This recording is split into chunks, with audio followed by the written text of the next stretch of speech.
దినాన మనం gospel to global అనేటువంటి ఈ సువార్థికులను తర్ఫీదు అనేటువంటి కార్యక్రమంలో మనము ప్రభు అయిన యేసుక్రీస్తు వారు ఆయన 3.5 సంవత్సరాలు చేసినటువంటి పరిచర్య విధానాన్ని, ఆయన సేవా విధానాన్ని బట్టే మనం కూడా ఈ దినాన్న సేవని మనం చేయాలి. అటువంటి సేవని భూలోకంలో మనం జరిగించాలి. మనం ఏదో కొత్తగా చేసేదేం లేదు, కానీ ప్రభు అయిన యేసుక్రీస్తు వారు ఈ భూలోకంలో ఉండగా ఎలాగో ఆయన సేవ చేసి మనకు మాదిరి చూపించారు. అపోస్తులు ఏ రీతిగా మనకు సేవని వాళ్ళు మనకు మాదిరి చూపించారు, మనం కూడా ఆ రీతిగానే సేవ చేయాలి తప్పితే కానీ మనం ఏదో క్రొత్త బోధ కానీ క్రొత్త విధానం కానీ మనం చేయనవసరం లేదు. సరే, మత్తయి సువార్తలో మీరు చూడండి. మత్తయి సువార్త 9వ అధ్యాయం 37వ వచనం 38వ వచనం చదువుదాం ఒకసారి. ఈ గాస్పల్ టు గ్లోబల్ అనేటువంటి ఈ ట్రైనింగ్ ప్రోగ్రాంలో ఈ దినాన్న మత్తయి సువార్త 9వ అధ్యాయము 37, 38 వచనాల్లో నుంచి కొన్ని మాటలు మనం నేర్చుకోవడానికి ప్రయత్నం చేద్దాం. చదువుతున్నాను, జాగ్రత్తగానండి. కోత విస్తారమే కానీ పనివారు కొద్దిగా ఉన్నారు గనుక కోతకు పనివారిని పంపమని కోత యజమాని వేడుకొనిడని తన శిష్యులతో యేసుప్రభు వారు చెప్పారు. ఏమని చెప్తున్నారు? యేసుప్రభు వారు ఏం చెప్తున్నారు? తన దగ్గర ఉన్నటువంటి ఆ 12 మంది శిష్యులతో యేసుక్రీస్తు వారు పలుకుతున్నటువంటి మాట ఏమిటంటే, చూడడానికి కోత చాలా విస్తారంగా ఉన్నది. అంటే లోకంలో పాపము చేత నిండిపోయినటువంటి వారు, లోక సంబంధమైనటువంటి జీవితాల్లో మునిగిపోయినటువంటి వారు, యవనస్తులు, యవనస్తురాళ్ళు, వృద్ధులు, పెద్దలు, బాలురు, ఇంకా లోకమంతా కూడా చాలా భయంకరమైన స్థితిలో ఉన్నది. ఎందుకొరకంటే మనుష్య కుమారుని యొక్క దినాల గురించి మాట్లాడుతూ అంటాడు, నోవాహు దినాలు ఎలాగున్నాయో అలాగే మనుష్య కుమారుని దినాలు కూడా ఉంటాయి అన్నాడు. అంటే ఈ లోకమంతా కూడాని తన స్థితిని మర్చిపోయి పాపంలో జీవిస్తూ ఉన్నది. అసలు తన ఉనికి ఏంటో అనేది అసలు వాళ్ళు గుర్తించలేనటువంటి ఒక భయంకరమైనటువంటి పాపపు చీకటి లోకానికి అమ్మేస్తున్నది.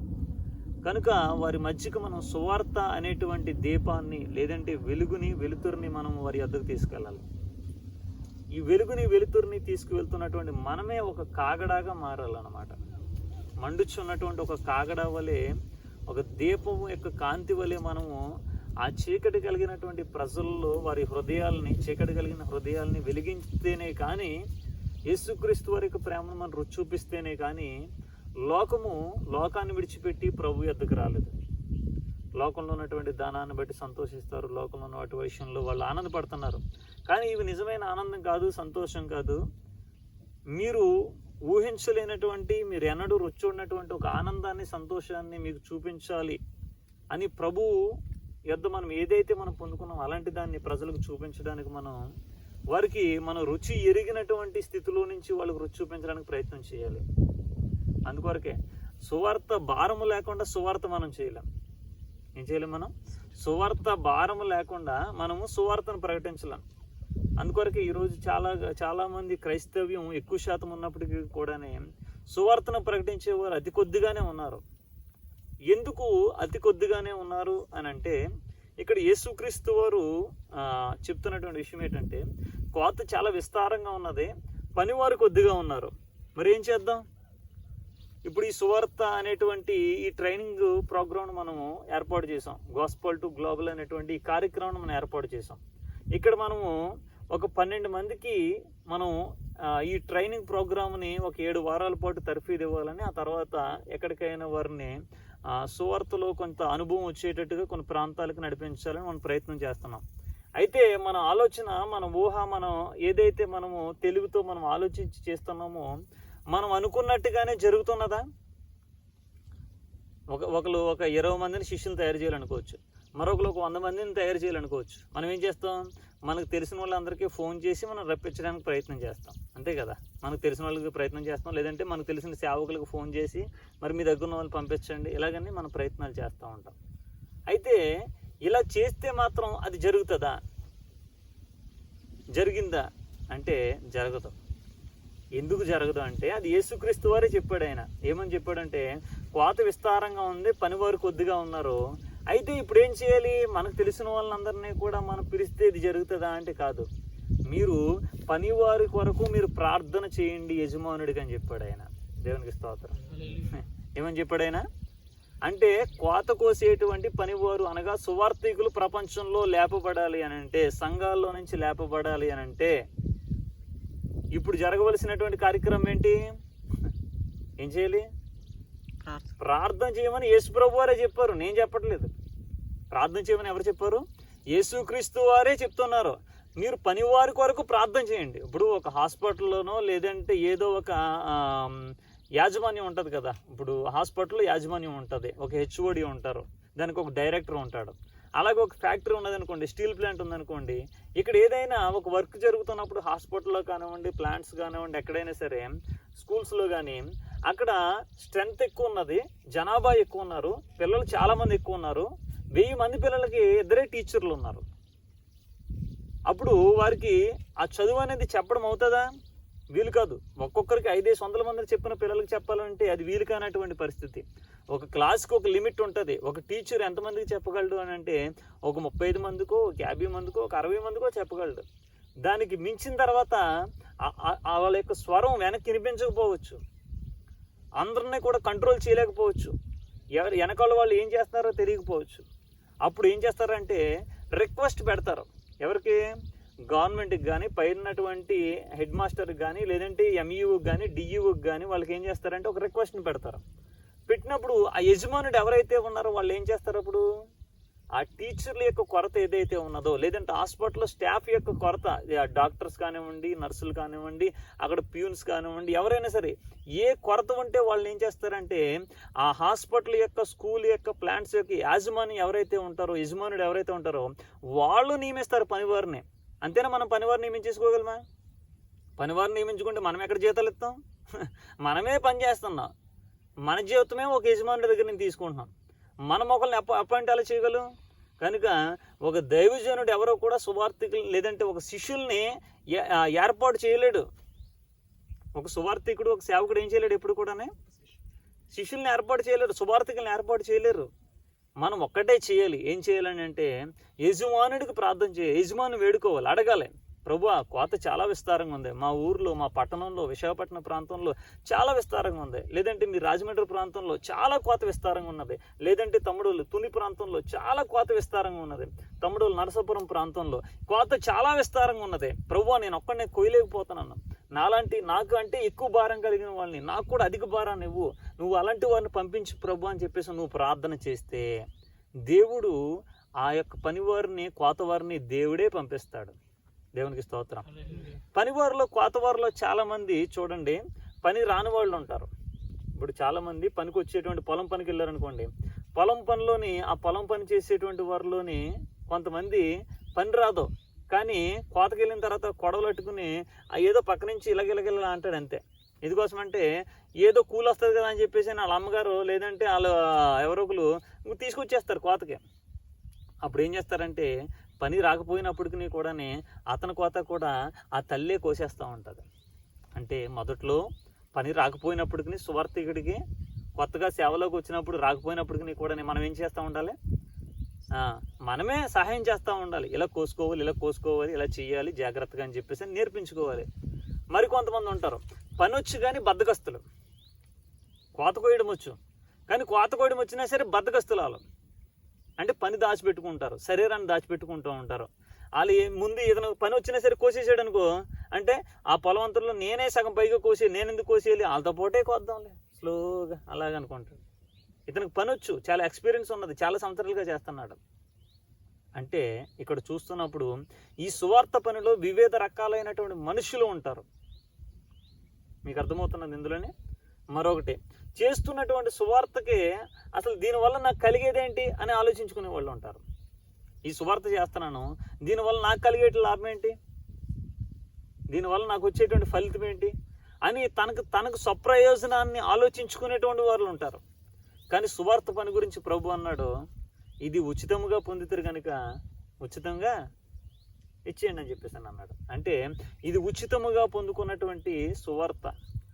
ఈ సువార్త వలన జీవము అక్షయతలోనికి వచ్చింది కనుక ఈ సువార్తను మనం ఏదైతే పొంది ఉన్నామో, మనకు వచ్చినటువంటి రక్షణ ఏదైతే ఉన్నదో, ఈ రక్షణ అనేక మందికి మనం ఏం చేయాలంటే పంచడానికి మనము నడుం కట్టుకోవాలి. మన పాదాలు ప్రభు కొరకు నిలబడాలి. ఆ రీతిగా మనం ప్రభు యొక్క సేవ చేయడానికి మనం సిద్ధపడితే ప్రభు మనతో ఆయన ఏం చేస్తాడంటే ఆయన పని మనతో చేయించుకుంటాడు.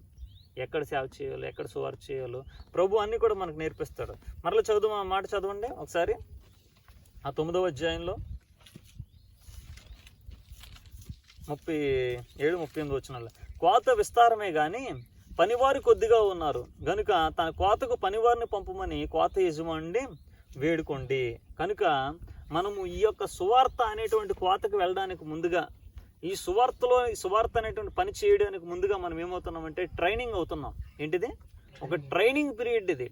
మీరు ఏ పోలీసు వ్యవస్థలో కానివ్వండి, ఆర్మీ వ్యవస్థలో కానివ్వండి, ఎక్కడైనా సరే వాళ్ళు ఉద్యోగానికి చేరబోయే ముందు ఉద్యోగంలో వాళ్ళు కష్టపడుతున్నటువంటి వర్క్ కంటే వాళ్ళు ట్రైనింగ్లో చేసేటువంటి వర్క్ టూ హార్డ్గా ఉంటుంది, చాలా ఎక్కువ హార్డ్గా ఉంటుంది. డిఎస్పీ అయినా కానివ్వండి, డిఏజీగా ఏదైనా కానివ్వండి, వాళ్ళనే కూడా అడవుల్లోకి తీసుకెళ్ళిపోతారు వాళ్ళు ట్రైనింగ్లోనే. మీకు అర్థమవుతుందా? అంటే ట్రైనింగ్ అనేది ఎలా ఉంటుంది ఎప్పుడైనా సరే, నువ్వు పనిలోకి వచ్చిన తర్వాత చేసే పని కంటే నువ్వు ట్రైనింగ్లో చేసేది చాలా ఎక్కువ హార్డ్గా ఉంటుంది. ఎంత హార్డ్గా ఉంటే నీకు పనిలోకి వచ్చిన తర్వాత నువ్వు చేస్తున్న పని అంత సులువు అనిపిస్తూ ఉంటుంది. లేదంటే నువ్వు పనిలోకి వచ్చిన తర్వాత బాబో ఈ పని ఏంటి ఎంత కష్టంగా ఉంది, ఈ కంపెనీలో ఏంటి ఎంత కష్టంగా ఉన్నదే, ఈ స్కూల్లో ఏంటి ఎంత కష్టంగా ఉన్నదే, ఈ సేవ ఏంటి ఎంత కష్టంగా ఉంది అని మీకు అనిపిస్తుంది. ఎందుకు అనిపిస్తుంది అంటే మీరు ట్రైనింగ్లో దీనికంటే ఎక్కువగా కష్టపడలేదు. మనం పేపర్ తీసుకున్నాక పేపర్ చూసిన తర్వాత ఎంత కష్టంగా ఉంది పేపరు అని మనకి ఎప్పుడు అనిపిస్తుంది? పుస్తకం అంతా చదవనప్పుడు అనిపిస్తుంది, అంతేనా?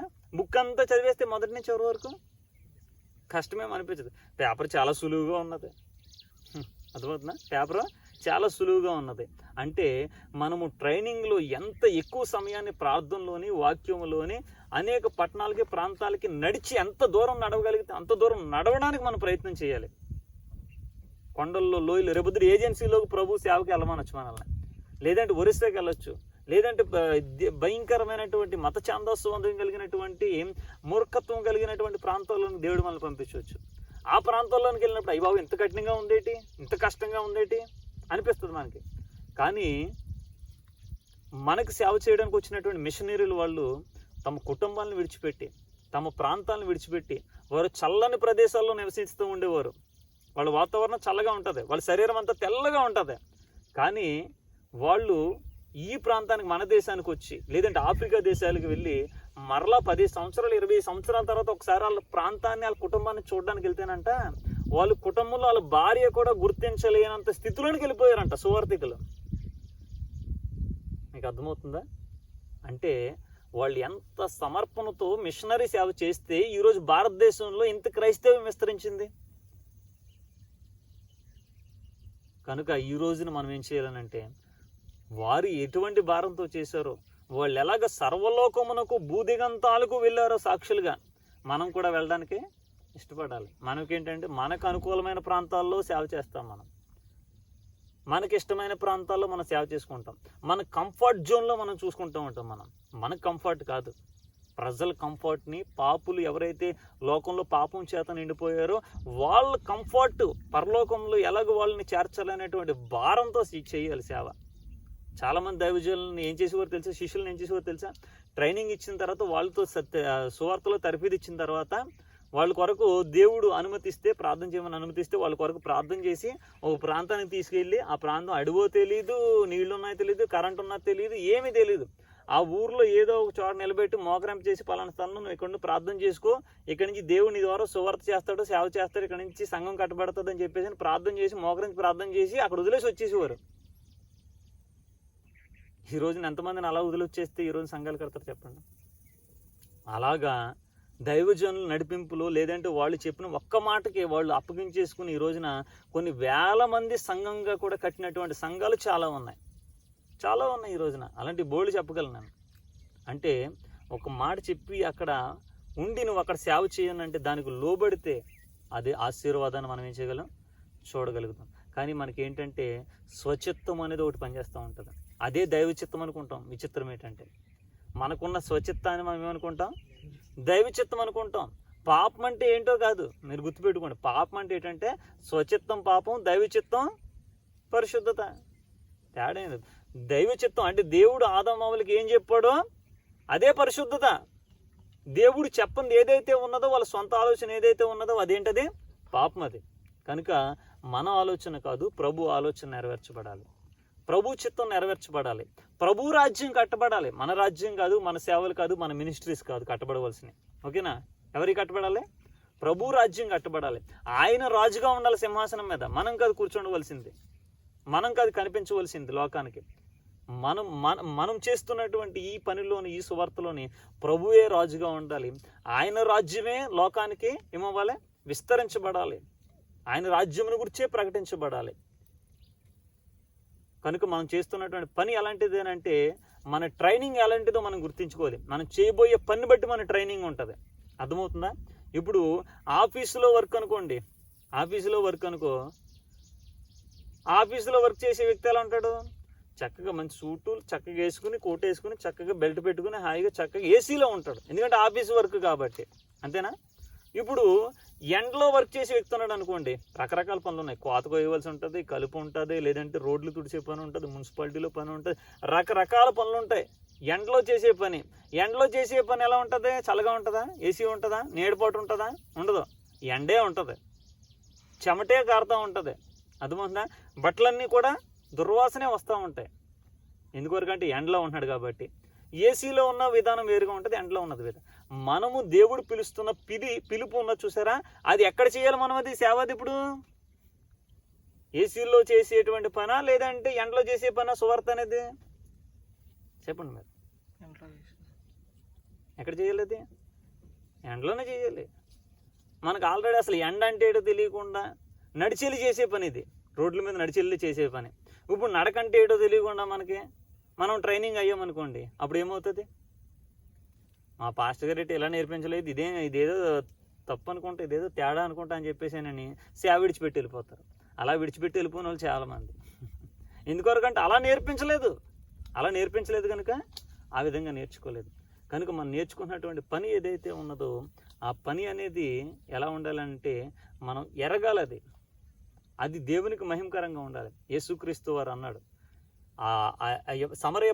సమరయ ఆ ప్రాంతానికి వెళ్ళినప్పుడు, ఆ బావి దగ్గర ఎండవేళలో యేసుక్రీస్తు వారు కూర్చున్నప్పుడు, ఆ యొక్క శిష్యులందరూ కూడానే ఆహారం తీసుకురావడానికి ఊర్లోకి వెళ్ళినప్పుడు యేసుక్రీస్తు వారు ఆ బావి యొద్ద అలా కూర్చున్నప్పుడు ఆ సమరయ స్త్రీ వచ్చింది. వచ్చినప్పుడు ప్రభు, అమ్మ దాహానికి నీళ్ళు అమ్మ అంటే, దేటి యూదులు సమరయలతో సాంగత్యం చేయరు కదా అంటే, మనం ఎరగవలసింది ఏంటంటే, మనము పాపులకి, కుష్టి వ్యాధిగ్రస్తులకి, రోగగ్రస్తులకి, వ్యాధిగ్రస్తులకి, ఎయిడ్స్ పేషెంట్లు గలవారికి, అనాథలకి, వాళ్ళందరినీ కూడా చేరదీసి అత్తుకొని వాళ్ళని ఏం చేయాలి? మనం ప్రేమించాలి. అదే సేవ అంటే. సేవ అంటే ఈ రోజున మనకి ఆలోచన మారిపోయింది, మనకు ఉద్దేశం మారిపోయింది. సేవ అంటే ఈ రోజున మనం ఏదో మైక్ పట్టుకోవడమే అని చెప్పేసి అనేటువంటి విధానంలోకి వచ్చేసింది. సువార్తకి వెళ్దాం అంటే మనం ఏమనుకుంటాం? మనకు ఒక బాక్స్ ఉండాలి, 2 మైకులు ఉండాలి, మనకి కంజూరు ఉండాలనుకుంటాం మనం. సేవ అంటే ఏంటి? కనిపించిన ప్రతి వాడికి, నడవలేని వాడికి, తింటాక లేని వాడికి, వస్త్రం లేని వాడికి, పాపంలో ఉన్నవాడికి, అన్ని విధాల అన్ని రకాల కూడా మనం సేవ చేయాలి. సేవ అంటేనే అది. అంతేనా? ప్రజాసేవ చేస్తానని వస్తారు రాజకీయ నాయకులు. ఏం చేస్తారు? సేవ అనే దానికి అసలు దానికి ఉన్న అర్థాన్నే మార్చేస్తారు. కానీ మనము కూడా అలాగైపోయాం ఈ రోజున. దేవుని సేవ చేస్తామని వస్తాం, కానీ చూస్తే మనకు సేవ చేసే వాళ్ళని మనం ఏం చేసుకుంటూ ఉంటాం? మనం ఏర్పాటు చేసుకుంటాం. దేవునికి సేవ చేసే వాళ్ళని కాదు. ఈరోజు సేవ పేరున సంఘాల్లోనికి తెచ్చుకొని వారి ఇంట్లో పని, వారి సొంత పనులు, వింటున్నారా? సేవకులు చేసుకునేటువంటి పరిస్థితులు ఈ రోజున ఉండడం వల్లనే చాలామంది సువార్థికులు అవ్వట్లేదు. సువార్థికులు ఎందుకొరకంటే దేవుని సేవ నేర్పించడానికి బదులుగా సొంత సేవ చేయించుకోవడం అనేది అలవాటు చేశారు. ఇంకా చాలామంది విసిగిపోతున్నారు ఇలాగా. కనుక దేవుని సేవను చేద్దాం. మనం ప్రభు పాదాలకు మనం సేవ చేయాలి. అప్పుడు ఆ సమరయ స్త్రీతో యేసుప్రభు వారు మాట్లాడుతుంటే, ఈలోపు యేసుప్రభు శిష్యులు ఆహారం తెచ్చారు. ప్రభు అంటున్నాడు ఏమనంటే, నేను ఆల్రెడీ భోజనం చేశాను, నా దగ్గర ఒక ఆహారం ఉన్నది. ఓహో, ఎవరో ఈయనకి పెట్టుంటాడు, ఎవరు పెట్టుంటారులే ఈయనకి, ప్రభువు కదా ఈయనకేంటి, ఎవరికి పెట్టేసి ఉంటారని వీళ్ళనుకున్నారు. కానీ నా తండ్రి పనిని తుదముట్టించుటే నాకు ఆహారమును పానమునై ఉన్నది. అంటే ఆయన పని చేయడమే ఆహారంగా పానంగా మారిపోయింది. చూసారా ఎలాంటి స్థితిలోనికి, రూపాంతరంలోనికి ప్రభువు అక్కడ మాట్లాడుతున్నారు. అంటే అలాంటి రూపాంతరంలోనికి మనం ఏం చేయబడాలి? మార్చబడాలి. అలాంటి రూపాంతరంలోకి మనం ఏమైపోవాలి? మార్చబడాలి. కనుక యేసుక్రీస్తు వారు ఆ స్త్రీ వెళ్ళిపోయి ఊర్లో ఉన్నవారు అందరికీ చెప్పేసింది, ఇదిగో నేను చేసిన పాపాలు, నేను చేసినటువంటి తప్పులు ఇవన్నీ కూడా చూసినట్టుగా చెప్పేశాడు ఆయన. నేను మెస్సయ్యాను కనుగొన్నానని చెప్పినప్పుడు ఊరు వాళ్ళందరూ కూడా వచ్చేస్తున్నారు. ఆ ప్రభు దగ్గరికి, మెస్సయ్య దగ్గరికి వచ్చేస్తుంటేనే ఆ శిష్యులు, ప్రభువా ఆహారం తిను ప్రభు అంటే, నాకు ఆహారం ఉన్నది, నా దగ్గర ఉంది. ఇప్పుడే కోత తెల్లబారి విస్తారంగా నా కళ్ళ ముందు కనిపిస్తుంది. అంటే ఎప్పుడు కొయ్యాలో కూడా తెలియాలి కోత. ఎప్పుడు పడితే అప్పుడు కోసేయకూడదు. వెన్ను రాకుండానే, అందులో గింజ రాకుండానే కోత కోసేసామనుకో ఏమైపోతుంది? కోసిన గడ్డే మిగులుతుంది, గింజలు ఉండవు. అంటే కోత ఎప్పుడు, ఏ పరిస్థితుల్లో ఎలాగో కొయ్యాలనే విషయాల్ని కూడా మనం పరిశుద్ధాత్మ ద్వారా మనం అనుభవాల్లో నుంచి, ప్రభు సేవలో నుంచి మనం నేర్చుకోవాలి. కనుక ప్రార్థన చేసుకుందాం.